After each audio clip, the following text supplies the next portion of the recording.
In front of me is STK Life 9, and let me show you how to clear browsing data on this device.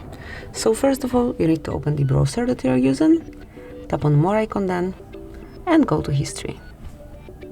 And here you will notice clear browsing data, just mark it, and you will be able to reach basic and advanced options. Under advanced you've got all of them, and you just need to mark those that you would like to remove. So browsing history, cookies and site data, cached images and files, saved passwords, out of inform data, and site settings. Just mark those that you would like to remove, and then pick the time range. So you can pick past hour, past 24 hours, 7 days, 4 weeks, or all time. It's up to you. I will pick all time, and then click on clear data.